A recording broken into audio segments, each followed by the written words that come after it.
Okay, so I haven't gotten this ordered yet. It's on promo. This would be our cost. Just ordering it straight out. Trade-in is this. So do we want to do it as a trade-in versus without a trade-in? I mean, I guess it saved us $30, but yeah, do the trade-in because I gotta show it. okay.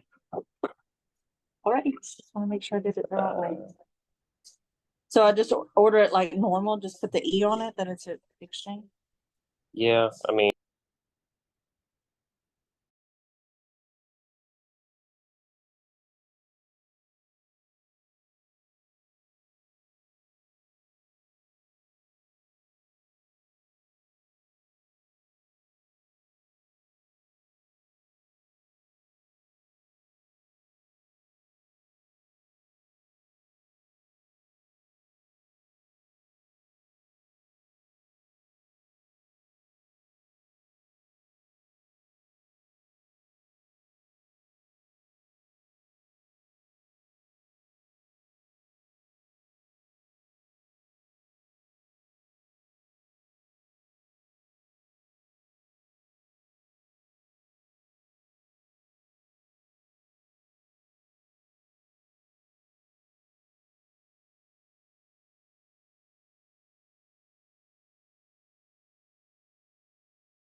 All right. Hi, everyone. Welcome to Speak. I'm so glad that you are here.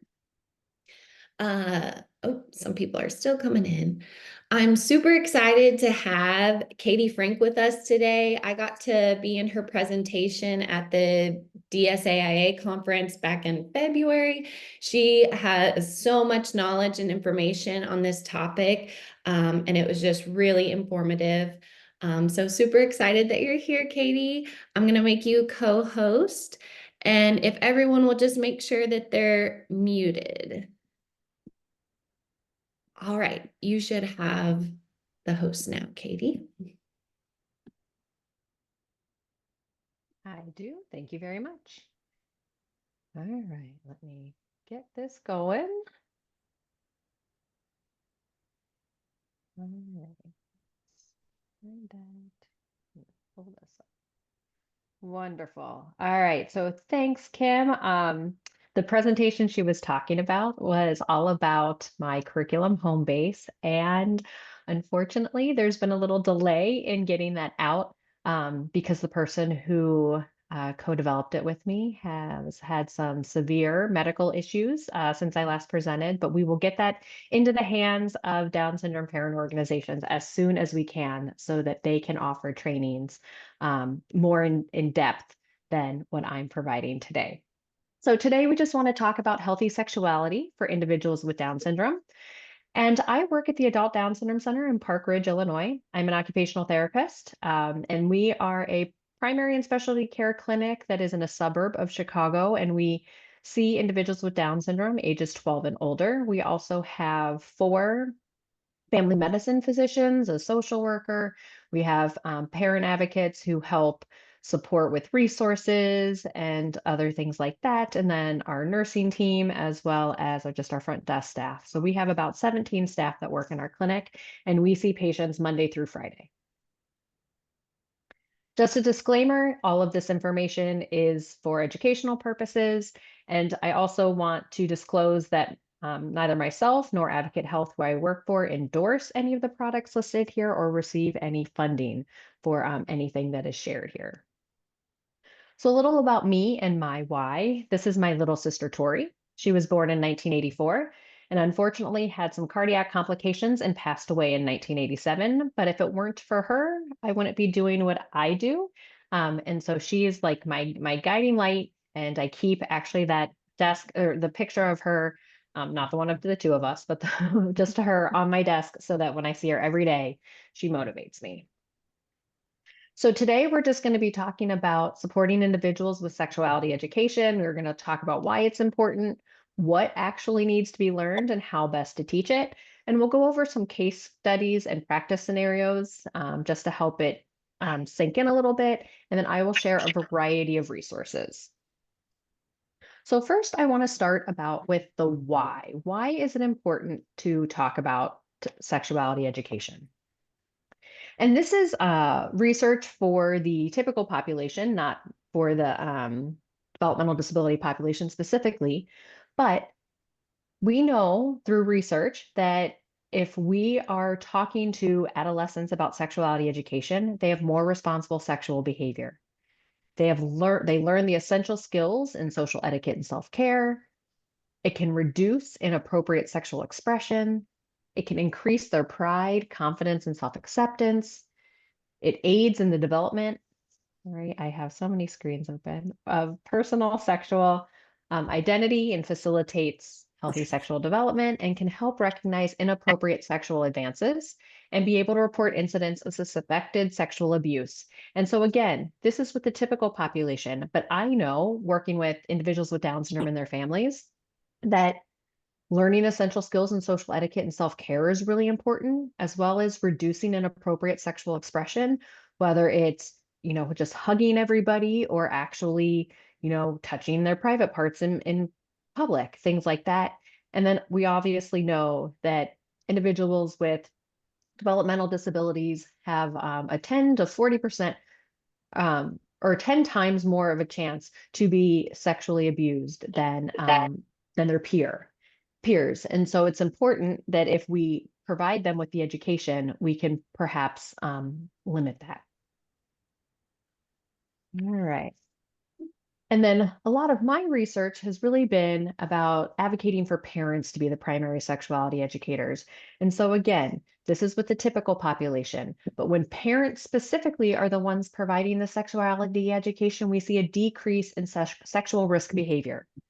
We see that it facilitates healthy sexual development, that the relationship between the adolescent and their parents are closer, and that adolescent feels more willing to be open to their with their family, their parents, about all topics, not just sexual issues. And then the one thing that's especially important for our patient population is that parents can individualize what they teach based on their family life and their values, what their child needs at the time, and they can modify the content. And so why this is really important is because, as I said, I helped co-create the home-based curriculum, which is about empowering parents to be the primary sexuality educators for their loved ones with Down syndrome. And I know this topic is important. Clearly, you all know this topic is important because you are here today. But unfortunately, schools have a hard time providing this education in the way that individuals with Down syndrome or any developmental disability need it. And that's why it's so important, in my opinion, that parents be the primary sexuality educators. So things that can make it hard for the schools is that if the person with Down syndrome is in special ed and human growth and development classes are only provided in mainstream classroom and they're not included, or they are integrated into the mainstream classroom and the course is given, but it's not modified or taught in a way that the individual with Down syndrome learns and understands. And so it kind of goes over their head. The content's not modified. The information isn't shared with the family. And so it can't even be like carried over in the home. And then maybe if they're in special ed and it could be offered, the teacher isn't really comfortable talking about it because they haven't been trained. The other thing that parents provide is that they can provide their values and beliefs. And a school system can't do that. They're going to teach oftentimes maybe an abstinence only message or things like that. And while you may also believe that, there's more to teach. And so you can really instill your values and beliefs when you teach at home. And then you also can wait until your child is ready and teach then. And then we know that individuals with Down syndrome need a lot of repetition and practice, and parents can do that when they're the primary sexuality educators. So this is just some anecdotal results. So when, as part of my dissertation, Linda, who co-created Home Base with me, we collected a variety of data. And so this data here on the screen has not been published yet, but we do have a few published articles on the development of Home Base and the results. But it's just interesting to see, and it kind of goes along with the last slide, that 73% of the parents in our study reported that their child received sexuality education in the classroom setting, but it was primarily a mainstream health class. And now our sample size was small. It was only about, I believe, 28 to 30 individuals. And we did 2 different cohorts. We did first with my dissertation was just adolescents, so ages 12 to 19, parents of individuals ages 12 to 19. And then once I started at the Adult Down Syndrome Center, we did the study for parents of adults ages 19 to 30. And so of all of those parents, this is the data. And then 85% of the parents reported previously initiating home-based sexuality education, but they didn't have adapted materials in order to support them in this education. Parents do understand the importance of sexuality education, but lack the comfort and confidence in talking about it. And then parents report being more hesitant talking to their child with Down syndrome about sexuality topics compared to their other children. I also want you to consider where you learned about sexuality topics, whether it was friends, media, kind of did research on your own. But, this really isn't the same for individuals with Down syndrome. And then some of us may have also approached our parents with questions or siblings with questions, but individuals with Down syndrome may not even know that they have questions or that they're supposed to be asking. And so that's why it's important for us to initiate these topics with them. So there are some barriers, and I'm sure that there are not just parents here on the call, but there might be staff. And most of the staff, though, here in this research is perhaps like a day program or an education setting. But some of the parent reported barriers are they're unsure of how to approach the topic. They may feel inadequate, lack proper information. They may just feel embarrassed talking about it and unsure what their child needs to know at different ages. Perhaps parents could be uncomfortable with their own sexuality or even the sexuality of their loved ones, so they may not view their child with Down syndrome as a sexual being. And again, our personal values and beliefs can really impact what we teach and how we teach. And we probably have different values and beliefs as our parents, and so that can also impact the way that you provide this education. Fear of exploitation, which obviously we know is a legitimate fear. Fear of arrest or legal problems. So again, individuals with Down syndrome are typically under a microscope. So they may see their peers in the hallway in high school hugging each other or like going up and giving them a kiss. And then they go and do it and they get in trouble for it. Or they're out in public and they do it to a stranger and someone, calls the cops on them. right? Or they're touching themselves or exposing themselves in public, but it could be because they have to use the restroom and at home they just pull down their pants and run to the bathroom, but obviously that's not appropriate in a community setting, but they do this and then someone calls the cops for indecent exposure. So these are legitimate concerns, but these are things that can be addressed just with education. And that goes along with social appropriateness. And then parents report that they have concerns about what the future holds, but I don't think that that's a Down syndrome specific concern. I'm not a parent, but I'm sure that my parents were unsure what the future held for all 6 of their children, not just my little sister with Down syndrome. And then as far as staff reported concerns, some of them have negative attitudes about sexuality in people with disabilities. Again, they don't see that people with disabilities are sexual beings. There could be lack of training in their environment or lack of support or resources from their employer or even parents. So a lot of times when I'm working with staff, they're saying that parents and guardians are the biggest barrier because they're not consenting, giving permission for staff to talk about sexuality topics with the constituents. But when I talk to parents, they're saying staff are the barriers, and it could be because of this last one. There's lack of policies about sexuality and sexuality education by employment agencies, as well as day programs. And this is something that's changing. And luckily here in the state of Illinois, there's a law now. It's actually been around for a while, and I can't say that it's been implemented as well as it's supposed to be, but day programs or any organization that receives funding from the state is now required to provide some form of sexuality education. Unfortunately, it's primarily to prevent sexual violence. I wouldn't call it a healthy sexuality education platform that they're supposed to be addressing, but it's a start. And so again, going back to my study, these were specific concerns that were reported by the families. And again, the adolescent only themes, this was the group of parents who had loved ones 12 to 18. And you can see their concerns were more puberty based, right? Grooming and hygiene, socially appropriate behavior. Whereas the 19 to 30-year-old parents, they were concerned about family dynamics. So this is kind of twofold. One is when we see individuals with Down syndrome who are adults dating, the families have to get along, because if the families don't get along, the individuals in that relationship may not be able to stay in that relationship. The families have to have similar values and beliefs and things like that. But then also the family dynamics within their family and how there could be issues between the sibling with Down syndrome and their other siblings. These parents were also concerned about contraception and pregnancy. But then when you look at the combined themes, so it didn't matter how old their loved one with Down syndrome was, they had concerns with how to talk about privacy and modesty and boundaries and consent and safety and healthy relationships and intimate self-care. So those are many of the things we're going to talk about today. So here's time for the what. So we talked about why it's important. Sexuality education is important. But what is sexuality education?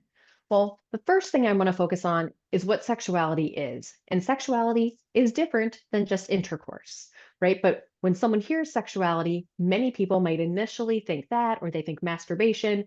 We do an activity during the home-based training where we ask parents, when they think of sexuality, what do they think? Just kind of like one-word answers. And at first, many of them think very, not negative things, but less favorable or scarier ideas about sexuality. And then the training goes on for 3 days over the course of 4 weeks. And we leave these papers up on the wall so that they can write new words that come up, as the training's going.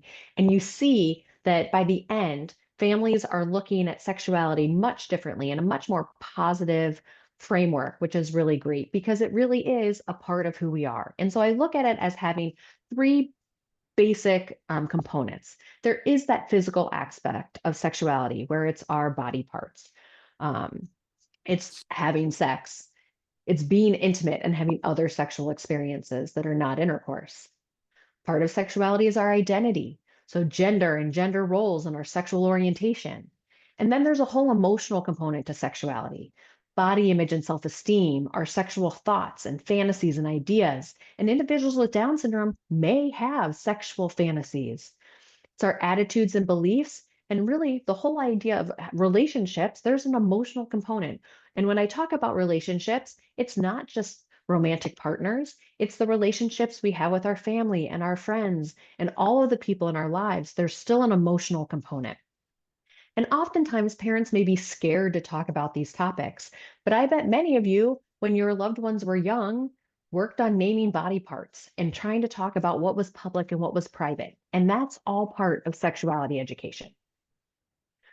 So then another activity we do during the training is that we have sheets of paper around the room that have all of, these 6 different topics on them.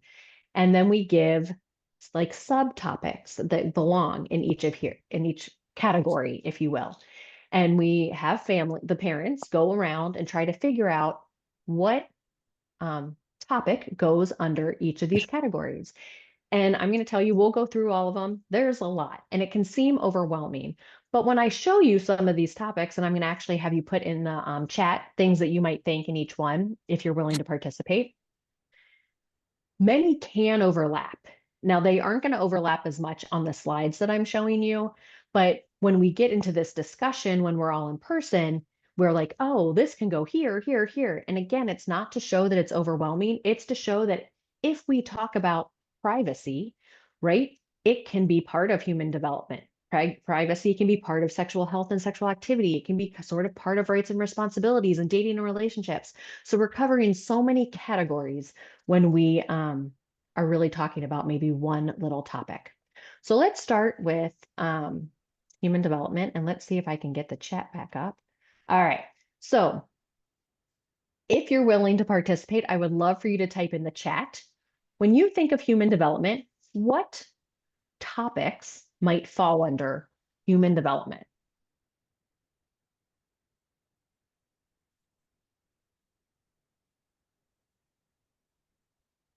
You can also just direct message me menstruation if you are embarrassed or unsure. But also, even though this is being recorded, the chat does not get put in the video, just so you know. Puberty, absolutely. Puberty,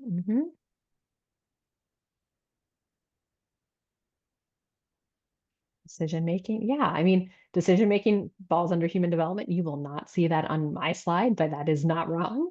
And that's the thing, is that there's also so many other things that come up that maybe we can't decide which category it goes in, but it does become part of sexuality. All right, so here's some things that I have come up with that are under the category of human development. It's identification of sexual body parts. It's puberty. It's the physical differences between males and females. It's privacy of the body, feelings of arousal, right? So as they're aging, and then all of a sudden they're like, what are these sexual urges that I'm feeling? And I want to touch myself, right? That's all part of growing up. It's grooming and hygiene and teaching them about how it's important to take care of ourselves. And it's self-esteem, and it's the body changes that happen not only as we're going through puberty, but as we continue to age. Wonderful. All right. What about dating and relationships? What kind of topics or what might fall under dating and relationships? What do you think of? Consent, absolutely. And you'll see consent does fall under many of these categories. I think decision making probably also falls under dating and relationships. Boundaries. Absolutely. Yes, jumping into relationships too fast. When we run our social skills groups on dating and relationships, we try to teach them that relationships develop slowly over time. It's not like a Disney movie where you meet, fall in love, and get married. PDA absolutely can fall under dating and relationships. We talk about how you meet and maybe you go on a date, but that one date or that one interaction does not all of a sudden mean your boyfriend and girlfriend, but oftentimes that is what someone with Down syndrome may do. All right, so types of relationships. Like I mentioned, we can have relationships with lots of people in our lives. They're not just all romantic relationships. Crushes. So we talk about one-way and two-way crushes. And so in order to be moving towards a romantic relationship, we need to be in a two-way crush. Celebrity crushes are typically one way, right? The celebrity doesn't know us. They don't know anything about us. We've probably never met them. And so that's important to know. But crushes are okay. There's nothing wrong with that. Alternate sexual identities. I've had a lot of families who someone in their family has decided to transition or has an alternate sexual identity and having to help and support that individual with Down syndrome to understand that and what it might mean, especially if, you know, their brother is now a sister, right? And helping them understand what that means and how to accept it or not even accept, because I haven't seen any issues on the Down syndrome side. They're just like, okay, and they do it. But there could be confusion around them. Boundaries. So when I talk about boundaries, it's a line we shouldn't cross without permission.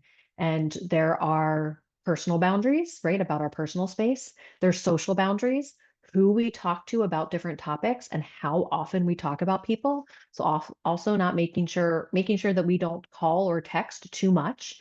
And then there's environmental boundaries. So making sure that we respect shared spaces.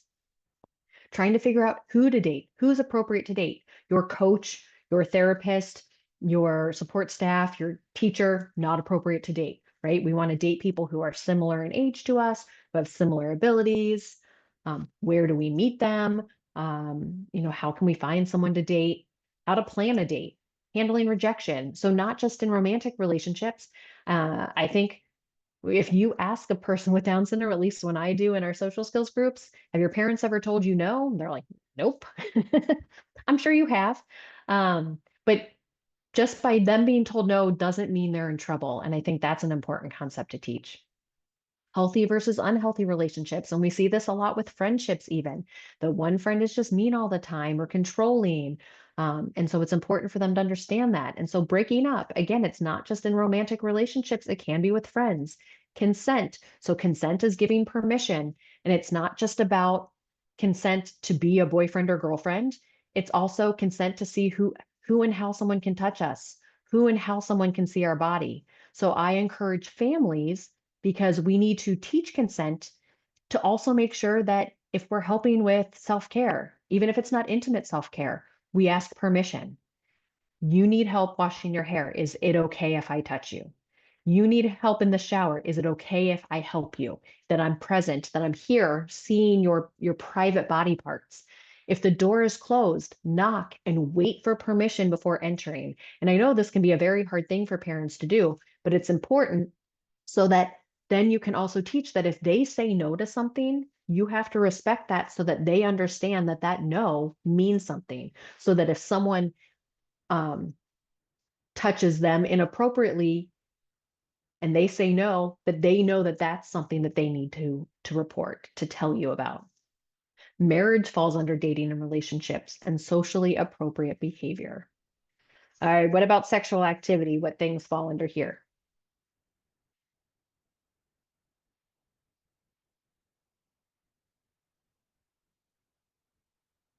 I think PDA falls under here, even though we also talked about it under dating and relationships. Kissing.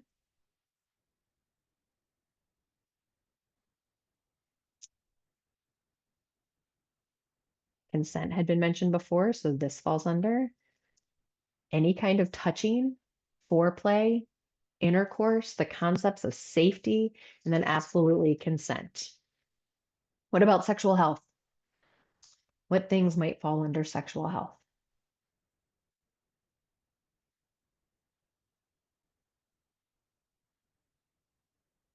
Yeah, sexually transmitted infections. Oh, PDA is public displays of affection. Safe sex, absolutely. So, you know, just making sure that the type of touch or affection that you're showing in public is appropriate for the setting, which again can be hard because it's going to be vary from location to location. And individuals with Down syndrome are very, very concrete. They're not so abstract. And so a lot of these concepts, when we're talking about it, we have to make as black and white as possible. All right, so use of contraception, sexually transmitted infections, menstruation falls under this, masturbation and wet dreams and erections, sexual health exams. But this is the other thing is that there is a new women's health guide. I don't know if anyone has seen it yet from National Down Syndrome Society. A lot of the resources I'm going to be showing you today have been included in the visual supports that I've developed have been included in this women's health guide. But oftentimes, if a woman is not sexually active, it is not recommended that she go through, she might need a pelvic health exam, but she doesn't necessarily need to have a pap smear. And so that's important. And that's something that's written in there because it can just be very traumatizing for a woman. And menopause falls under this. All right, what about pregnancy? For sake of time, I'm actually just going to go through this because there's so many good resources I want to share, and I want to kind of stay on time if that's okay with everyone. So how it happens, right? It's not the stork dropping off the baby in the morning or just one day at the door, right? It's important that we teach accurate information. And this goes back, we use appropriate names for body parts when we're talking about things also. I have my best friend is also an occupational therapist. And when we were working together in Cincinnati, she was seeing a patient for sensory processing issues. And I don't know how old he was. He was probably like 4 or 5. And she said, okay, let's get your body ready for therapy, meaning she was going to like have him on the swing or bounce on a ball or something. And he started to pull his pants down. And that's because his parents had taught him that his penis was called his body.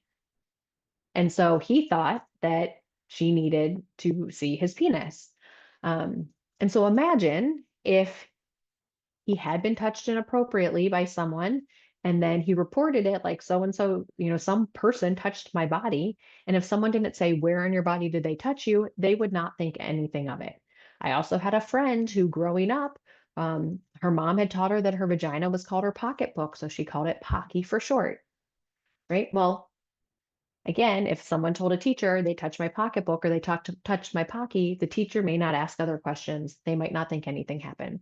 So it's important to not only use proper body part names, but to really talk about how things happen.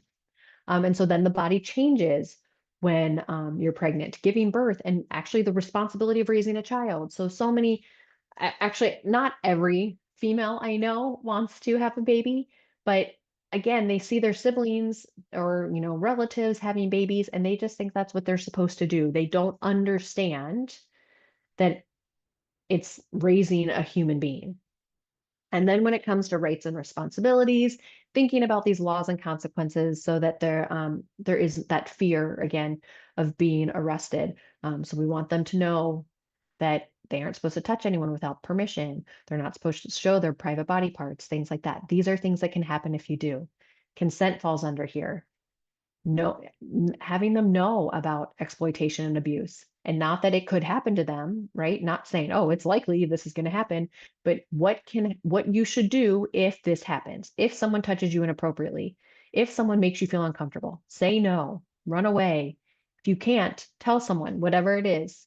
And then again, that responsibilities of marriage and the responsibilities of parenting, because so many individuals see their siblings getting married or their relatives getting married, and they want that. And then when you ask them, why do you want to get married? It's because they want the party. They don't understand the responsibilities of marriage and what all that entails. So they kind of just want to do what everyone else is doing and fit in. All right. And then there's all these social skills that are important in order for supporting healthy relationships that are different than the true sexual education topics, right? And these are all things that need to be taught because we want our loved ones with Down syndrome to not be seen as socially inappropriate. So what might all of this look like? No, I did not go through all of them. I apologize. So let me just share some of them with you. So with social skills in general, it's just those appropriate greetings and introductions and manners and asking and answering questions. So many individuals with Down syndrome may not initiate conversations, or they have scripted speech when they initiate a conversation, but then they can only talk about what they started the conversation about. They don't necessarily know that there's reciprocity to having a conversation, that one person asks a question, then that person answers and asks a question back. So when we demonstrate it, we like throw a ball back and forth so that they understand that. Staying on topic and taking turns, those can be challenging things. Compromise, which also will fall under conflict resolution, and apologizing, and applying social skills across various situations. And so again, that can be hard, this generalization of skills.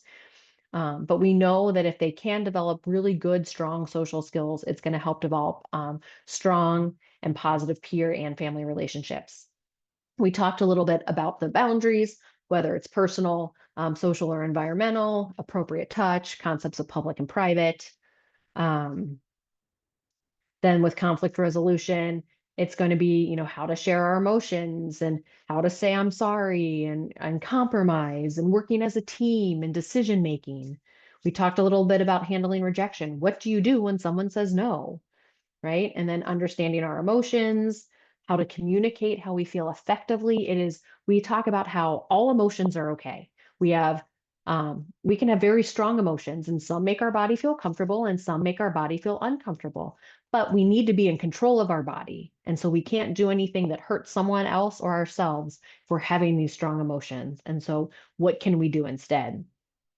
We talked a lot about the dating skills, who to date, how to find someone to date, how to ask someone out on a date, how to plan a date, the respect of that person. Consent, I talked a lot about what that means, abuse, no one should touch you without your permission. And then intimacy. So again, this can come with boundaries, like what are you comfortable with? Not everyone is comfortable kissing. And so making sure that you know what your boundaries are and you're able to share what your boundaries are, and making sure that the person can respect your boundaries and you respect someone else's boundaries. All right. So now that we've kind of talked about what needs to be talked about, how do we do this?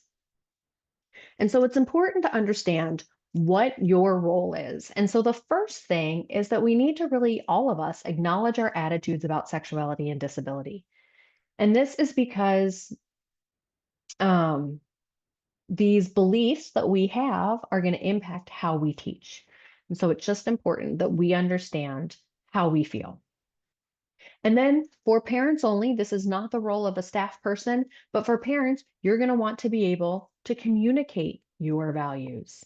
And we didn't talk a lot about myths and misperceptions today, but we don't want that to hinder your teaching. So, one myth is that people with disabilities are asexual. Well, they're not. They're sexual beings just like the rest of us, things like that. And then you want to recognize sexuality as a healthy and positive aspect of being human. It is not a scary thing. And so with doing this is you want to give permission. And when I say give permission, you're not like giving permission to be sexually active, right? What you're doing is you're giving permission for this open and honest conversation, that you're making things feel comfortable so that if something happens, they can come and talk to you. If they have a question, they can talk to you about it. If you bring something up, it's not like, oh, mom, what are you doing? They might be more open to having this conversation with you. And then you're going to share the information. And like I said, you want to make sure that that information is accurate. You want to make sure it's understandable. So you're going to teach how the individual learns best. You want to make sure that it's timely and relevant. And you really want to begin with the most immediate need. You want to consider the individual's learning style, which we're going to talk about. You're most likely going to be using some sort of visual strategies and some simple language. You want to provide opportunities to practice new skills. So again, you're probably going to be modeling things. So again, with that consent and knocking on the door, making sure they know they're supposed to knock on the door if your door is closed and wait for you to say, come in, before they barge in. And then you want to use the teachable moment. So this is a great opportunity for if you're watching a TV show together, or if a family member becomes pregnant or starts dating someone or is getting married or whatever the topic is, you can use this opportunity to find out what the individual knows. So cousin Sue is getting married. What do you think that means? What does getting married mean to you? Do you want to get married? Why do you want to get married? So you can use these things that happen in your life to kind of gauge their learning and understanding. And so then there's two different ways to approach sexuality education. And one is a planful approach. And so this is when a situation involving sexuality or sexual behavior arises, the parent or disability service provider takes the initiative to use this opportunity to teach instead of punish or scold. And when you're planful, it creates a learning experience for everyone involved, leading to improved communication and knowledge. The other way to approach it that may happen is that when the same situation involving sexuality or sexual behavior arises, the parent or disability service provider responds by restricting or punishing or limiting the behavior or communication. And then this makes a negative message about sexuality and sexuality education. And it's possible to be planful as a reaction, right? So reactive doesn't mean that you just waited until after something happened and you're reacting. Either one of these, something happens and you can either be more positive and planful about what happened or more reactive or negative. So let's see what that looks like. Mike is caught masturbating by a service provider in the hallway at his day program. So staff of the day program are mortified and they yell at him to stop touching his penis. And then everyone else in the hallway stops and stares. They laugh at him. The service provider shames him and sends him to the building administrator and says he's going to get in trouble. And then you also tell him that his parents or staff are going to be so mad and disappointed in him when they find out. So then at home, you ground him when he comes home, or staff restricts his community outings and takes away his phone. He feels shamed for doing something that is natural, and he doesn't understand why what he did was wrong, right? No one taught him anything in this. All they did was punish him. So that's why this is reactive.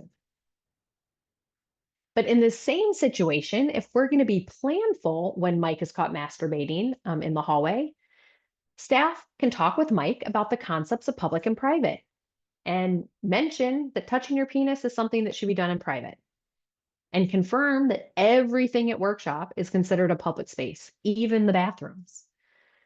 Say that he can talk to his parents or staff at his group home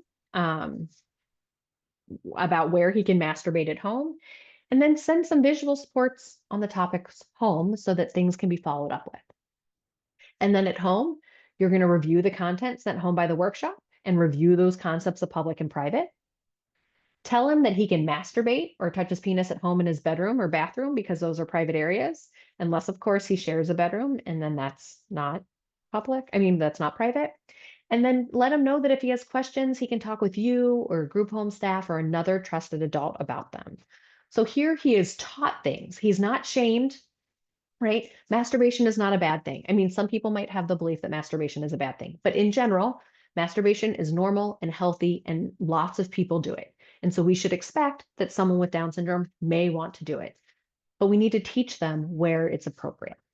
So I was going to go into learning styles real fast, but let me see, does anyone have any questions real quick before I move on? Otherwise, I will answer all questions at the end, but just didn't know if there were any questions or concerns about this planful versus reactive approach.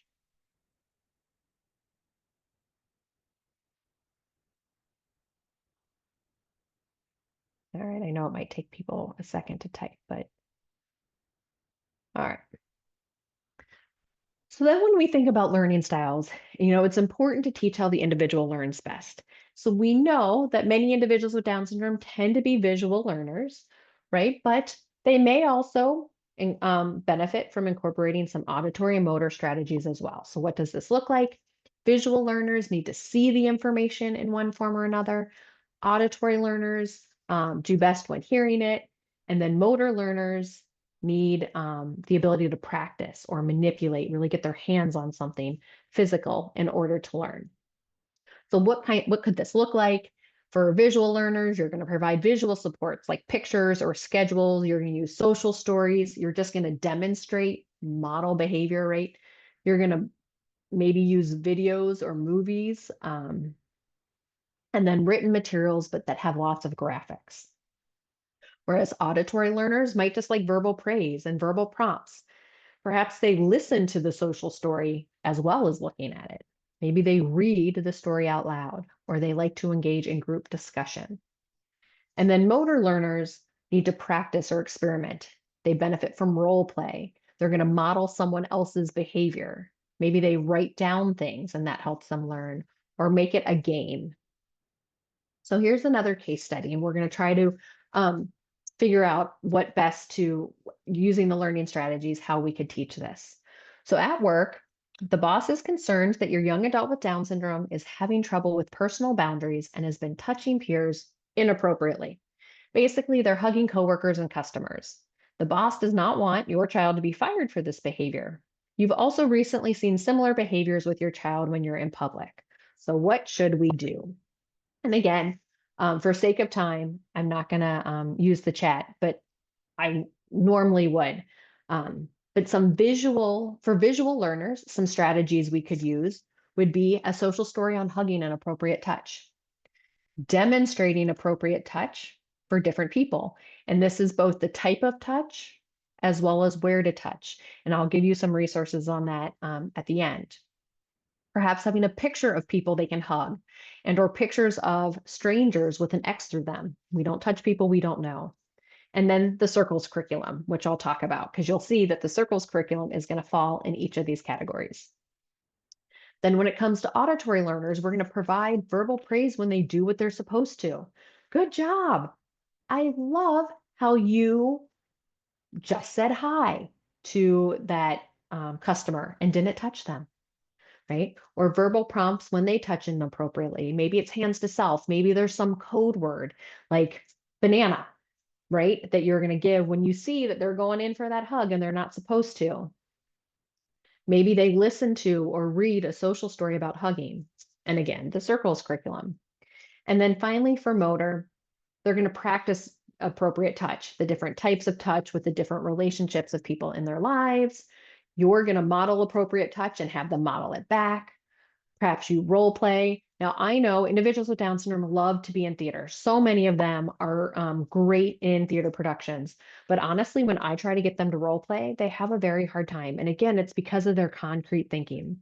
So we say, imagine your sibling did this. And they're like, but I don't have a brother.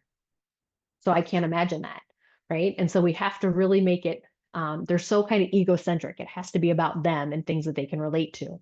And so that's important to consider when role playing. Perhaps having them write a list of people they can hug. And then there's the circles curriculum. So again, I'll show a slide that's similar to what the circles curriculum teaches, so that if you're not familiar with that, you'll understand right now when I go through ways that we can teach. So a lot of the resources and strategies. So the first thing with appropriate touch. In our resource library for the Adult Down Syndrome Center, if you aren't familiar with it, I will share the link at the end. All of these resources that were developed by the Adult Down Syndrome Center are available to you free of charge. Just go to the resource library, find them, print them off, use them, access the videos, what have you. We have a video about Christina and all the relationships in her life and how it's appropriate for her to touch the people in her life. So you can watch the video. Then on the right, that's the handout that corresponds to it. And then there's also a blank one so that people can fill in maybe who their family members are, right? Or who their friends are, or the people they don't know well. And that's important again. So using multiple learning strategies in these two resources. And here's kind of this example for the circles curriculum. So the circles curriculum was created by Leslie Walker Hirsch, and it's there's a series of concentric circles. So the further away, further out the circles get, the less we talk, trust, and touch these people. And so here you can see the purples, the person, individual, blues, family, then actually the sweetheart kind of goes on the blue family, like between that and the friendship. And so they're their own. And then green is friendship, yellow is acquaintance. We teach that acquaintances are people we don't know, or we might know their name, but we don't know much else about them. So those could be like neighbors, classmates, just peers in the hallway, coworkers. And then they have community helpers. So that's kind of where like therapists, support staff kind of fall in, and then strangers. So the Circles does this as well as myself. We don't teach stranger danger. Strangers are not bad people. Strangers are just people we don't know. And so then, as you can see in our video, we actually have safe strangers. So we talk about how police and fire people and doctors or nurses are safe strangers because they may need to touch us if we are sick or in an unsafe situation. Here's a resource about consent. So there's a story about consent. But when teaching about consent, you want to talk about giving permission. And the thing is, it's okay to change our mind. We can give permission, but we can also take it away. And then in a relationship, both people must give permission. So especially to be boyfriend and girlfriend, you can't just decide someone's my boyfriend, your boyfriend, if you haven't talked to them about it, right? And again, touching our body, how they may touch it, and seeing our body. And it's really important that if someone touches you without your permission, to talk to a trusted adult. Sorry, I was just looking at the chat. Yeah, I think circles is great. It again is trying to get as black and white as possible.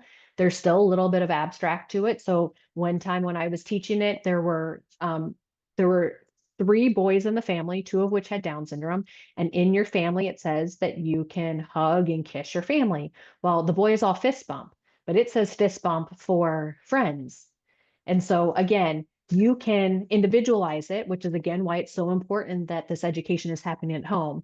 So yes, this is what it says, but you can do all of the other touch beyond the circle, but you can't move in. So, right. So,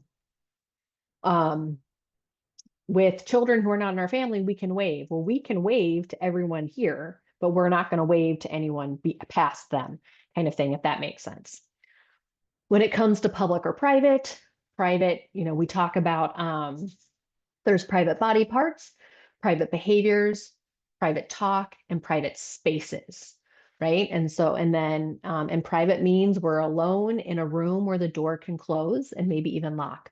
Whereas public is we are somewhere where anyone can see what we do, say, or share, right? And so here's just kind of a generic one about what some of those private body parts, places, behaviors are. And then public, things, places, and things we can do. But then there's also stories we have in our resource library about privacy for boys. We also have a privacy for girls, and then a whole thing about public. And so kind of explaining that more and what all of that means. When they're going through puberty, I'm thinking about body changes. So we have body changes for girls and body changes for boys. And for many of these resources, we do have different skin colors. And if they're not in there yet, they will, as we update resources, we are adding up to 3 different skin tones for each of our visual supports. When it comes to menstruation, we have stories about getting your period, that it happens, that it's normal, that it's okay, that I can still do things that I like to do, right? And then story about changing my menstrual hygiene product. So depending on what they use, whether it's pads or tampons or period panties, again, this can be an abstract concept because they may not know they're using a pad exactly how full it has to be before changing it. So sometimes girls change it every time they go to the bathroom, but then they might go through 8 pads a day. And then, that can be concerning if there's financial issues or they just don't want to go through 8 pads a day. Right. So maybe at meal times, we do it when we wake up, we do it at lunch, we do it at dinner, we do it before bedtime. Something like that could help at least them understand when to change it. And then we have resources for each specific menstrual hygiene product. So how to change their period panties, how to change a tampon, and how to change a pad. Now, I don't know very many women with Down syndrome who use tampons, but it's definitely possible. One challenge with it, though, really is the when to change it, just because that really is abstract if they can't see it. Also knowing that they come in the different absorbencies. So perhaps if they need the tampon just for swimming or gymnastics that and it's only going to be worn for like an hour, that maybe you use a light, or there might even be an absorbency just under light that they could use and have assistance with that. And so then it won't hurt so much when it has to be removed if it's not completely saturated. And then also knowing that in addition to period underwear, there are also period absorbency bathing suits that are available, so that if they still want to swim and can't tolerate a tampon, that they could swim with this period absorbent bathing suit on. And then masturbation, as I mentioned, it happens. right? And so here are two different types of stories about masturbation for boys. We do also have one for masturbation for girls. One, that it happens, right? It's okay. This is, if you're going to do it, this is what you need to do. And then another one about really how to do it if they want to. And then menopause, unfortunately, it happens. We see it happen, begin to happen in early 40s for women with Down syndrome. And so here is a resource about that it happens and some of the things that we might see during menopause. And then we have the resources on hot flashes. We also have resources on how to manage our emotions, what happens when we might have weight gain with menopause and issues with sleep. And so there's stories for all of that with menopause. And then this is something that, again, we don't have resources on when it comes to orientation versus an identity. And that's because there's so many great resources already out there.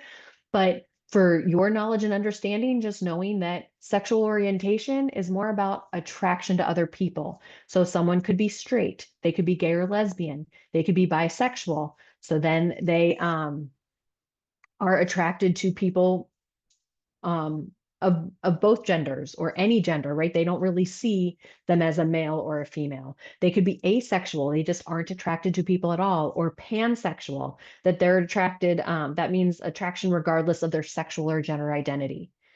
And then there's this gender identity. So this is how the individual perceives themselves. And so it could be the same or different from the sex assigned at birth.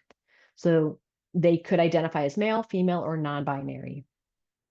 And then a lot of people are using pronouns right now to help with identity. And it's important to respect the pronouns that people use, because if someone says, my pronouns are they, them, and you keep calling them she or he, you're not respecting their identity. And so it can be very upsetting. And so it's important to understand that. And so here's a resource, a website, genderbread.org, that has a variety of visuals and different things to help individuals understand more about all of these alternate sexual identities and all of these terms that are so commonly used now. And then finally, we talked a lot about social skills. So we have so many different resources on social skills available in the resource library.